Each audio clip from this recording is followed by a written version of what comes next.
Today, we're going to be talking about a very trending, a very hot topic in the cannabis industry. And we're going to be talking about juicing raw cannabis. And I have the pleasure to introduce a really good friend of mine and probably one of the world's leading experts on raw cannabis juicing, Mr. Carl Loveday. Carl, tell us about your history with cannabis. Tell us how you got into this industry, and tell us a little bit about what led you to all of your research and what you're putting together today. Well, over 20 years ago, I began my journey into the world of cannabis. I started smoking when I was about 11 years old. Pretty young, I know, but that was just my journey. A lot of the cannabis that we got back then was usually homegrown. You had a lot of pot, we'll say, that was it had seeds in it. So it was a different kind of pot that's around today. Everything that we see today is basically sinsemilla without seeds. So it was a different kind of medicine or a different kind of experience compared to what marijuana is today and cannabis is today. And today you're seeing a lot of strains that are very, very high in THC, which is great for certain applications, especially if that's what you're looking for medicine-wise. But for myself, I always preferred lower THC strains, especially because that's how I grew up, and it seemed to give me more energy. I started working full-time when I was 14 years old. I left the house at that point, so I was kind of an early bloomer. So because of that, I was always in search of that. Even though I knew a lot of people that were growing pot, and they were growing a lot of cannabis that was, I guess you could say, higher in THC than I was used to, I was kind of turned off by it, especially stuff that was grown indoors. I preferred to grow things outdoors, and my first experiment was when I was 12 years old, a year after I began smoking. I said, I got to start growing this stuff. I mean, I was tired of paying for it, first of all. You got to know that I'm a frugal person. But I just felt like, well, all this indoor stuff just doesn't seem to jive with me. I want to do something outdoors. And it all began growing a little plot. I had this little space. I grew up in a HUD project, and my dad was basically the maintenance manager of the whole facility. It was about 200 units. And he had this little, I guess you could say, a shed area that was fenced off so no one could get in there and steal his tools. It was a perfect place to grow weed, right? And so I started off with just a couple of seeds that I'd gotten from a friend who was doing homegrown. And this was just a cannabis sativa, which is a North American strain of cannabis. And so it did really well. I was living in San Diego at the time, and so you could pretty much grow year-round there. And I just remember I got all these little 5-gallon buckets, and I filled them with the best soil that I could find, and I planted them. And before I knew it, they got 4 and 5 feet tall, and I was like, oh, you know what? Like this is gonna be found. And sure enough, the guy who's the gardener for the HUD project, he ended up finding my plants. And it was so funny because I was in trouble, right? My dad caught me growing this pot, and he said, you shouldn't be doing this, kind of thing. But then he referenced the gardener and what the gardener said. And this guy was a master gardener, by the way. He was from Tijuana, Mexico, but he was a master in his own sense, not just topiary, but also the guy could grow anything. He was actually the one who got me growing things when I was a kid. He started me with the strawberry patch, and then I was growing small vegetables in our garden. So it was funny to hear him say that it was actually the best cannabis he'd seen. He thought, man, this kid's got a green thumb. At least he could give him that. So from there, I kind of just ran with it. I started doing guerrilla grows illegally all throughout Southern California. I mean, we spent a lot of time on mountain bikes and on BMX, and so we're out in the hills. We lived in a rural part of San Diego County. So we do guerrilla grows. We just grow in these spaces. If there was a new shopping center, there was always some, road above it, some fire trail for the mitigation for the trails systems in San Diego. And we just find those secluded areas and grow cannabis. And my brother was a leader amongst our group. He just grew the best stuff. And so I learned from him, and slowly but surely all the things that I learned, at one point we were living in the city, and we had about an acre plot, and the whole plot was just covered in pot plants. It was really risque. But it was funny because the experience should have been that I should have got caught and I should have went to prison for growing that much plants in the city. But somehow we just never did. And so because I was never in the system, I just kept on doing what I was doing, and I grew for many years. He actually ended up becoming one of the best growers in southern Colorado, and still grows cannabis today in that area, completely legal. So funny how those things work out. But it all began with those two plants, and from there I had a deep connection, not only with the soil beforehand, just growing things in general, but with cannabis. There was a special relationship because I felt like I was using it as medicine. And I don't want it to sound like a cop-out, but I really felt that way. I felt like there were certain things that needed to be mitigated, certain traumas that I had in my childhood, that this kind of put me in a place of ease, and I felt comfortable with it. I did a lot of drugs throughout my youth and into my adolescence and then into adulthood. But marijuana, cannabis was the one thing that just seemed to be, I guess you could say, the most natural. I hate to put it under that bracket, but it just felt the most natural to me. And so, because I was so attached to this growing, I met a lot of other growers, a lot of older people. I remember meeting a guy that, God, he was in his 50s, and we went out to his grow in East County, and he just had the most remarkable outdoor setup. He was just such a brilliant guy. He was an old hippie, old deadhead. He used to run with the Rainbow family, so he had a lot of the older strains of cannabis in his grows, and the way he did things was just so, it just seemed like there was a sort of magic. He just had a certain spell over what he was doing, and he was just so caring and careful with what he did. So I learned a lot of stuff from him. And his wife really, she turned me on to the herbal tinctures that she was doing. She was also doing cannabis tinctures and cannabis oils, natural extraction methods. So I first got turned on to that as a medicine as well from her. And then once I moved to Colorado, I lived in Colorado for about 20 years, I met some fascinating people that were doing some amazing things with cannabis. A lot of outdoor growers there, which is, it's tough because you really, in southwestern Colorado, you have basically not, if you could say, a 3-month growing season. It's more like 2.5, just depends on where you're at. But these people were so good at growing the maximum amount and the highest quality cannabis, and then knowing how to extract it. Not in the sense like we see today with waxes and shatters, and what people are more attracted to in these states where it's legalized, but more so natural extracts, like using coconut oil, raw organic coconut oil as an extractor, doing slow style extraction with, things as crude as slow cookers, and creating amazing oils with just those two ingredients, really high quality herb and really high quality oil, and doing slow extractions at low heat to create these, really awesome products that could be used in cooking. They could be used as salves, healing salves, as muscle rubs, just so many things. And this is before it was all legal. I ended up meeting a woman and dating a woman who really turned me on to going into production, doing that, and basically distributing the things on donation, like oils and tinctures.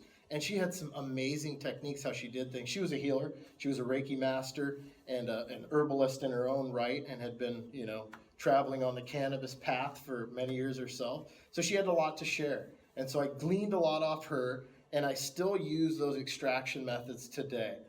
She had a great way of using, she would make almost like a rescue remedy with brandy and cannabis, which was a very interesting extraction system. We know that alcohol itself can be very damaging to the system, but in small amounts and for the extraction quality you get, it's awesome for what it is. It's very crude though. I know that what you're doing with glycerin is way more advanced, and it's going to be the future of extraction. And I'm really excited. I'm actually going to get to work with you, and we're hopefully going to be able to develop something that's going to help a lot of people, because there's a lot of people out there that can't do any alcohol because it's an endocrine disruptor. And so that's fascinating to me. I definitely want to go into that vein. But for me, I think that living in a state like Wisconsin, who's just on the brink of really looking at this whole industry, they're starting with hemp. I'm really fascinated by hemp because of the low THC levels. What is the difference between hemp and cannabis?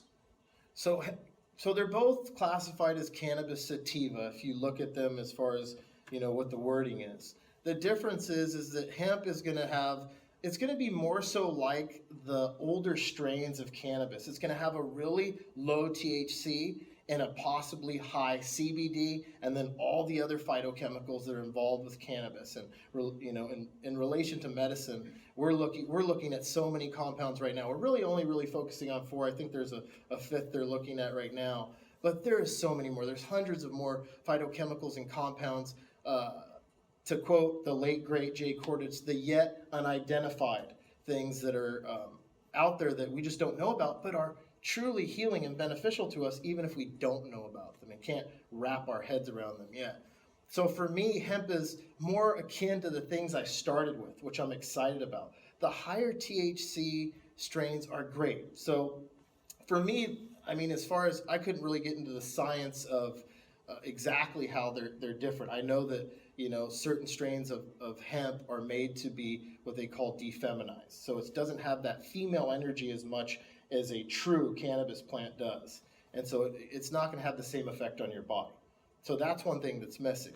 But the benefit of having the low THC is that you're not going to have that psychoactive effect of the THCA once it turns into that fat soluble compound, which is the delta 9, which gives you the psychoactive effect. And there's a benefit of that. There's a benefit to not having that component fully there. It's there, so it's going to work in conjunction with all those other phytochemicals, but it's just not there in a way that's going to hinder certain things. Right now, a lot of research is being done into THC, especially in Colorado.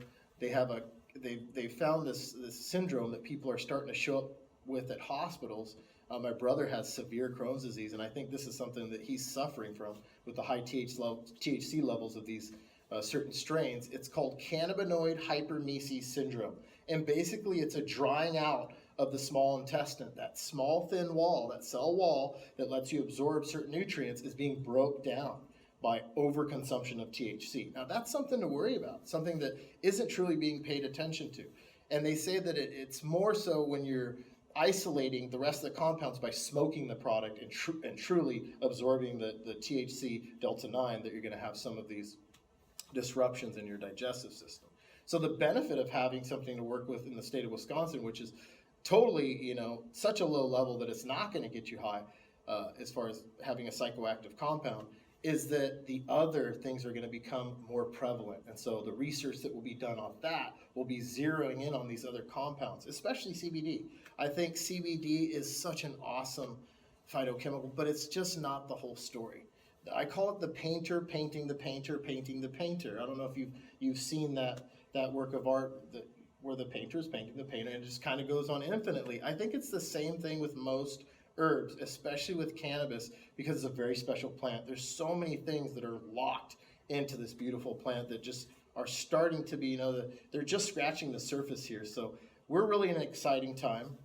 One, because it's becoming legal, so you're seeing a lot more people playing with it, and I think the more you see people playing with it, I'm a deep believer in that whatever you grow, you're going to have a different reaction to whatever you're growing and eating or consuming to what someone else is doing.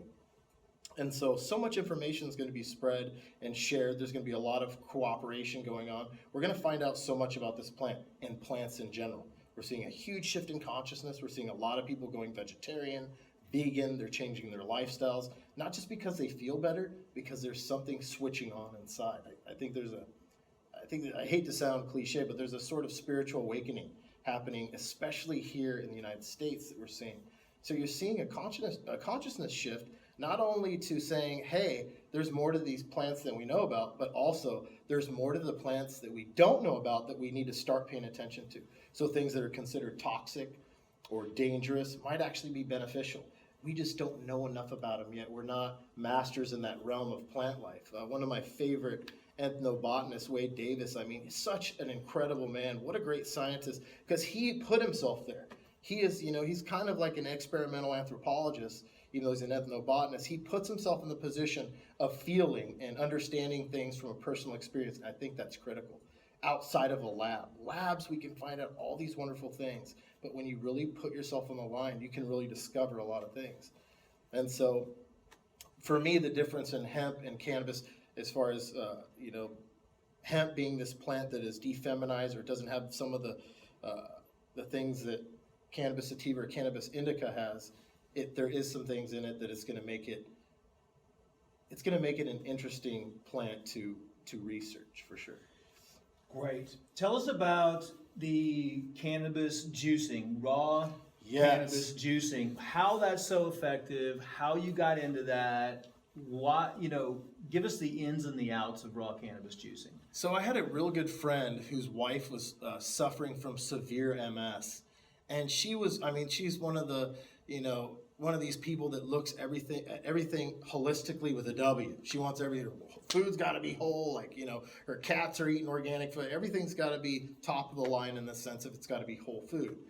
And her husband, remarkable grower, a very knowledgeable man, doing really regenerative techniques. The first person I really saw doing regenerative techniques in his cannabis grow.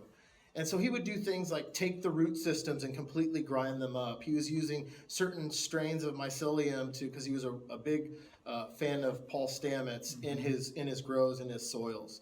And he primarily grew outdoors, but he had indoor grows too for the winter.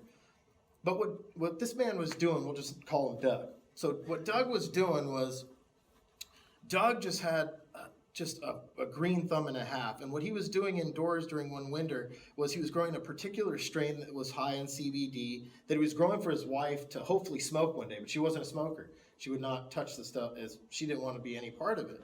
But one day she was sitting just watching him, give his love to his plants and do the things he was doing in his grow room. And she said, she'd been an avid juicer for years. And she said, Doug, I'd like to juice the cannabis. I think I'd do it that way, because she'd read Dr. William Courtney's book, brilliant man. And she said, I want to try that because he says you can't get high. She had no, inclinations on going down that path. So she started juicing it. And then one day she saw Doug harvesting the plants, and she said, Doug, shame on you. Why aren't you pulling the plant up from the root system and juicing that? And a light bulb went off. He said, oh my God, this is something, she's right. Why am I not doing that? I'm grinding them up and putting them back in the grow, and they're obviously beneficial because there's so many nutrients locked in that root system. So he started juicing the cannabis with the root system and all. I think it was within a 6-month period, his wife started to feel the deep effects of juicing the cannabis whole like that. Her life changed. She now volunteers. She's working again. It went from basically terminal MS to now she's a functioning adult again. Amazing story. But before that even happened, I heard the story, and I heard she was already gaining ground with treating herself this way. So I decided to try it. So I had a good friend who had a huge outdoor grow, illegal by the way. This type of grow system outdoors, just you can't do it with the legislation that's in Colorado. At that time, they couldn't do it. Well, anyways, I said, hey, I need product. He said, man, you called at the right time. I'm about to harvest, and I've got all this product I've got to just get rid of because we're done with the grow, or we can't have a trace of anything. So I said, drop it off at the house. So sure enough, I wake up the next morning, and there is 45 pounds of wet product. Roots, stems, leaves, flower, everything, things that he couldn't take to market, so to speak. So I started juicing right then. I fired up my Green Star juicer. It's one of the few juicers I found that can handle the cannabis load because it's a very fibrous material. That's why they use it industrially, because it's such a great fiber. And so the twin gear juicer, especially with the power behind the Green Star, I could juice. And I'd have to stop every hour for about 10 minutes, let the machine cool, so I didn't get above that magic number of 105 and maybe destroy some of the key enzymes I was wanting to keep for the first juice that I was going to drink. Oh man, it was interesting. I've been suffering from Lyme disease for now 1.5 years. I was in a wheelchair. I was bedridden. I wasn't in the place, I get emotional. I wasn't in the place I am today. And I juiced that whole crop, as much as I got, I juiced. 45 pounds in one day I juiced. It made about 3-gallon bags of juice.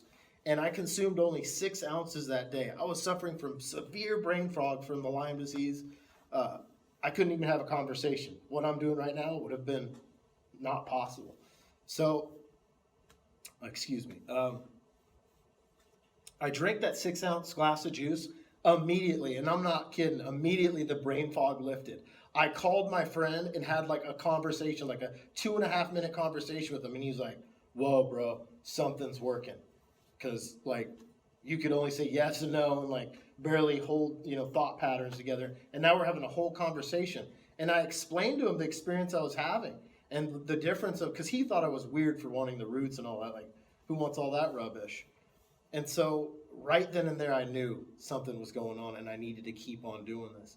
So I kept what I had. I actually had to freeze what I had and then make smoothies out of it for the next 6 months. It lasted me about 6 months, just taking little chunks off. And the interesting part about it, I had no inclination to getting high. I didn't want to get high at all off of the juice, and that's great.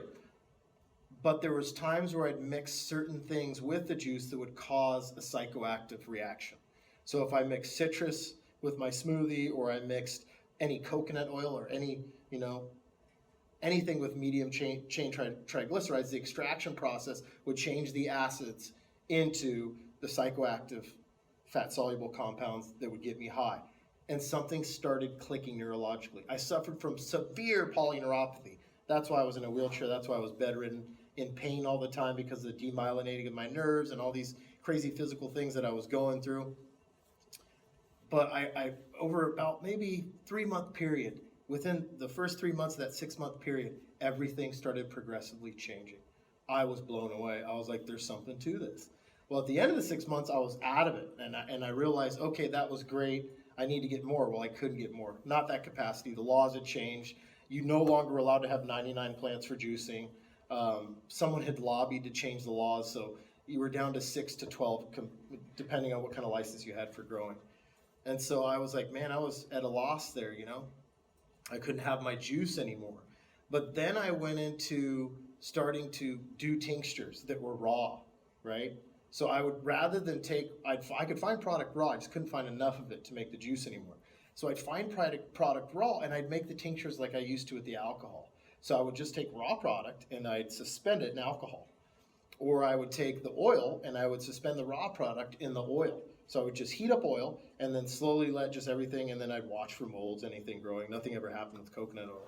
Sometimes I'd use olive oil and I'd see it wouldn't extract as well, or I'd see some molds growing. Never with the coconut oil. That would give me the raw product that I need. I started eating buds that were dried because I realized that, okay, there's some components of this that I need in the fat-soluble compound form so that I can have my certain experiences that I'm supposed to have to help rewire and clear those neural pathways and kind of open up my brain to the experience of healing, because things were shutting down quickly. The disease hit me in my central nervous system. I mean, it hit me to my core. I could feel it like breathing and just vibrating in my sacral lumbar region. It just seemed like that's where it took hold. And once I started juicing, I started to feel like they were on the run. And once I had them on the run, then it was like, okay, now we're going to hit it from every angle. I changed my lifestyle, went fruitarian for a little bit, tried to really cut out any toxins and tried to get my kidneys. I mean, it was this close to renal failure. I started having seizures. I was on the brink there, of basically checking out. And my physician even told me, the way this is looking, it's looking like ALS, not Lyme disease. You got to get your stuff in order because this might be it. And that wasn't the case. And since then, I've just been on this path. I've been juicing cannabis. I've been making products for not only myself, but for other people, not just to do testing, but to really spread the healing knowledge and the wealth of knowledge that I have gotten I've downloaded from so many other healers, so many other people. This has been my journey, but it's been a shared one. You're very sweet for calling me an expert, but you know what? There's so many people that have been a part of my experience that I can't say that, but I'll take it. I can take it from you because you yourself are an expert in the field of what you're doing and helping people. And that's kind of where I'm at. That's why I'm here with Dr. Group, because I want to experience, a whole different level, because this medicine is now becoming legal in more and more states. After this farm bill being passed, we're going to see hemp becoming legal in more and more states, and there's going to be a lot to play with, a lot to have fun with. And so here we are. Amazing story. Thank you for sharing that with us.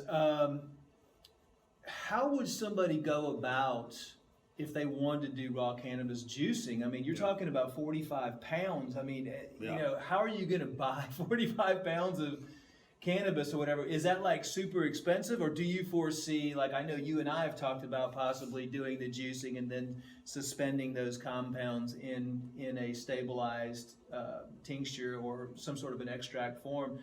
But for the general person, where do you see the cannabis juicing going in the future? Do you see it like some of these juices at Whole Foods? I mean, and can you explain like the preservative method, how good the juice is, how long the juice is good for, stuff like that? Well, with your method and what you're doing with the glycerin and the quality of glycerin that you have, that's the future. Because unfortunately, most people will not be able to either legally grow this much or just physically won't be able to do it. But the good news is that the laws are changing and that there will be one day where you'll be able to do this. And even right now, if you could just juice one plant, I mean, and have that medicine in you, that's like a kickstart to the endocannabinoid system. I truly believe in homeopathy. I truly believe in diluting things and the power of that, because it's a suggestive thing to the DNA, and we know within that whole roadmap lies so much healing. So even if you were able to grow just a little bit, if you just put a little bit of that juice in your life, you're gonna reap some real rewards. Now they're not gonna be maybe as dramatic as mine were, because I mean, come on, I juiced 45 pounds and I drank a 6-ounce glass like right out of the gate. That was an amazing experience, and I hadn't had a dramatic experience since that time, because I never went into that space of juicing that much at one time. I usually only do about 2 ounces when I do a day, which requires quite a bit of product. But the difference is when you're juicing whole cannabis, a true full spectrum medicine is the whole plant, because we're treating things from, I like to look at it from a chakra point of view. If you're juicing the root, it's going to heal the root, right? Mm-hmm. And then from there up, all those other chakras, all the way to the crown, you're looking at that flower, that thing that touches the sun, and immediately takes in that sun energy and creates a medicine out of it. That's just, I mean, there's nothing like that. You know, Bach was on a true experience of flower medicine. He was on a true line to the infinite and the divine with what he was witnessing and what a flower does. And cannabis is no different. It's this beautiful flower. I remember watching a cannabis plant grow for the first time and seeing the flower and just thinking, wow, God did that. That is remarkable. There was a true divinity just seen in the flower, and it gets you connected in a way to your natural physical world that isn't so much attaches you to it, but gives you an experience of what's deeper inside of you, which is, I think, a huge part of the healing qualities of cannabis.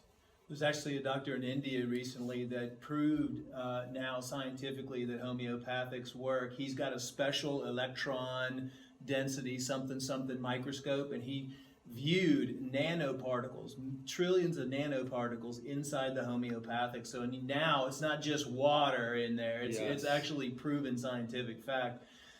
On the juicing the cannabis, can you explain the difference between juicing a male plant versus a female plant versus a hermaphrodite plant? So this is really exciting, Ed, and the reason why it's so exciting is because we've really concentrated on the female plant, because she's the one who produces the flower and a lot of the medicines that people need today.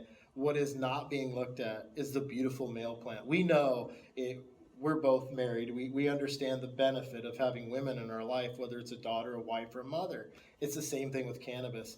You know, you have to have that male there too. You have to also have the hermaphrodite. We're starting to see that in our society, is that there's certain people with certain experiences that are different from ours, but beneficial to the whole. And it's the same thing with cannabis. There's a reason why that hermaphrodite is there. A lot of scientists will look at it as, okay, well, that's just a genetic deformity, and that's fine, but why does it exist? We can't answer that question yet. But I propose that we start using it and see the benefits of it. So I juice males, I juice hermaphrodites. For years, that's how I produced female seed with my female plants, my flowers, and I would pollinate with the hermaphrodite. And I think I only got one seed out of the thousands that I've grown that was produced a male, because my objective when I was growing pot for, smoking and other uses was I wanted to produce nothing but female plants so I can have nothing but flower. And so there's an intelligence there. If that hermaphrodite can make what I want with creating a female plant, what else can it do for the body? So I juice it. I juice everything. I juice the males. I have the pollen in the juice from the males. I like to just have truly full spectrum medicine because to me it just resonates. It's like, why not? I started this way. I started smoking cannabis that was filled with seeds, and I actually loved, picking through and getting the seeds and seeing the energy of the seed. Basically, there was just this beautiful design on certain seeds too, and you always would wonder, I wonder what this one's going to do. It's so fascinating. And even seeds as well being juiced, there's a certain oil that's going to be, especially if it's cold pressed, it's going to be extracted into that juice and give you an experience of the seed as well. So these are, to me, very fascinating things and something that I haven't heard anyone talk about. What about sprouted seeds, like juicing sprouted seeds? Of course. I mean, you could always be juicing sprouts. I mean, it's a wonderful, it's definitely a quick fix, but you're not going to get all the components. It's like alfalfa. You know, alfalfa is a really underused green. It's something that we use just for animal feed at this point, and some people use it. But to me, my understanding of alfalfa is just like cannabis, is that there's only one part of it being used. So they're just sprouting it, right? And there's benefits in that. There's great benefits in sprouts. And I'd say, yes, you use every part of it. That's another part of it, sprouting it and using the sprouts. But there's something about once it's reached past that first axis, there's something that just changes the whole plant. And they've found this scientifically. The compounds in the plant start changing, you know. That's when the first awakening of some of these acids that are now being found to be so highly beneficial start, you know, being made. Yeah, I was just thinking, I mean, if someone can't afford, let's say, buying a bunch of flowers or buying or getting access to the plants, I mean, we can all get hemp seeds pretty much. And there's those sprouters that are available for sale. I mean, would that be another cost-effective option of just sprouting your own seeds and then juicing those? A great way. And if you just wait a couple weeks and you have some indoor lights, you could definitely be juicing just the bigger plant as well. It's almost the difference between sprouts and microgreens, right? Let them grow a little bit and then just juice those as well. Mm-hmm. I think it's important, and I think that's a great point, that you're using every stage of the plant. Being, you know, on the path that we're on and doing what we're doing in our lives, we see the benefit of having things in different stages. We love putting sprouts on our salad. We love microgreens on anything that we make, because it not only does it make it pretty, but we know that it's a power-packed punch in that little guy. And it's the same thing with cannabis. I think you should be using it in every stage, eating the seeds, sprouting the seeds. I'm not really big into roasting the seeds. I know that there's some components that can be a little toxic to the endocrine system when you roast seeds. But if you can get raw seeds, by all means, do all stages. Sprout, microgreen them, so to speak, or just grow them to a certain stage and juice the whole thing. It might not be cost effective, but I think you'll feel the benefits in the long run, and it will be well worth your investment. Question that comes up, will I get high from juicing? And you mentioned earlier about mixing it with different things. Can you expand on that a little bit? You can. If you have these certain fatty acids or fat compounds like coconut oil, and you mix those are going to convert the THCA into the fat-soluble compound, the delta-9, that will get you high. And citrus as well. But there's also ways that you can disrupt the trichomes, basically the resins on the outside of the plant, when you're transporting them. And those will cause some aging in the process. So let's say I had a friend who's growing, or I'm growing, and I decided, well, I'm going to juice today. Now, if you juice straight from the field, you got it, and you go right in the juicer, you're not going to get high off that. But if along the growing process, some of those trichomes and the plant's getting to the end of its cycle, of its growing cycle, some of those trichomes are disrupted, they can actually cure, what they call cure, and then turn into that fat-soluble compound that will create a high. So it's one of those things you just got to watch what you're doing, but also, and especially with kids, if you're administering juices to kids, you really want to be watching that. But I don't think there's any mistakes. If there's something where the kid's going to have a certain rewiring process happening because they maybe got a little of the psychoactive compounds in their bodies, there might be a benefit to that, especially kids with seizure, kids with autism, ADD, ADHD, any of those kind of emotional, mental things that are going on in a child's body. That might cause a rewiring that might be good for them, but they don't need that all the time. They more so need all the compounds in their raw forms to kickstart their endocannabinoid system to have a natural experience with the cannabis plant. So yes, there is ways. So you got to be careful with that. Is it true that I've heard stories that if the juicer gets too hot, it can decarboxylate the THC? That's right. And then people putting it in, mixing it in with hot tea or coffee, and then ends up switching into the psychoactive. And then one other question is, if you do juice, does that mean that you'll show up positive on a urinalysis? Now, I was constantly doing testing, blood testing as well, and I was constantly juicing. I did not test positive until I started doing the oils. So that's when I finally tested positive. And I knew I was going to, because I was having experiences where I was getting high, so to speak. And my doctor let me know, okay, this showed up positive. And she thought it was great. I mean, I had a conventional physician, and she thought it was great I was juicing cannabis. She read Dr. William Courtney's book. She was blown away.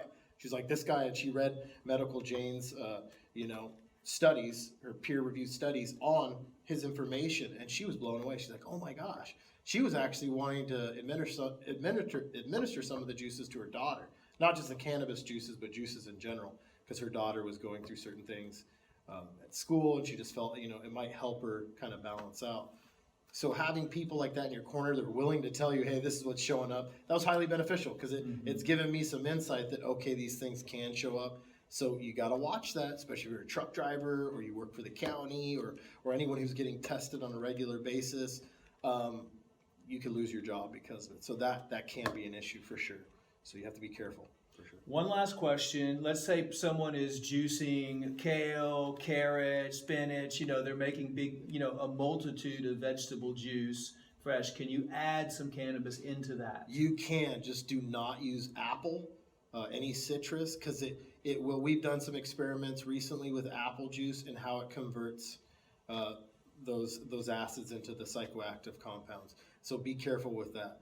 I usually just like doing it like wheatgrass. I do it isolated from my other juices. But you can definitely add those things to your juice. It's not going to hurt. And if you're using just a little bit of cannabis, flushing all that cannabis through with carrots and these other things that you want to be juicing can be highly beneficial, because it will grab all those acids off of the rotating gears or whatever kind of juicer you have. It will grab those things and put them in your juice, and that can be highly beneficial. So blends, just stay away from citrus, fruits, and any coconut oil, coconut milk. That might give you the psychoactive effects that you don't want to have.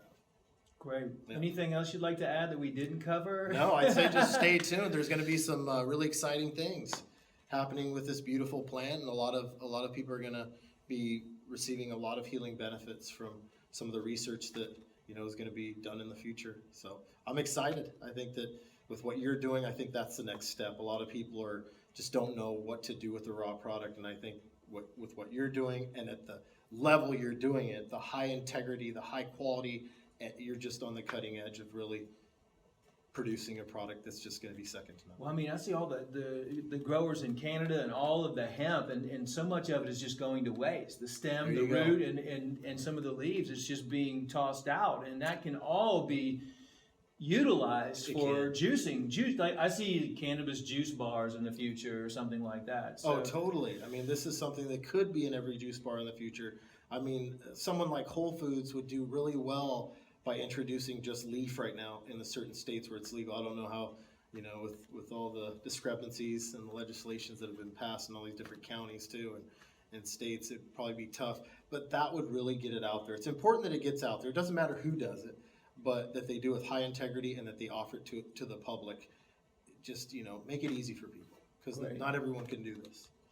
All right, you heard it straight from the mouth of Mr. Carl Loveday, and another great episode, great interview on cannabis, understanding cannabis, the uses of cannabis, the difference between different types of cannabis, and juicing raw cannabis.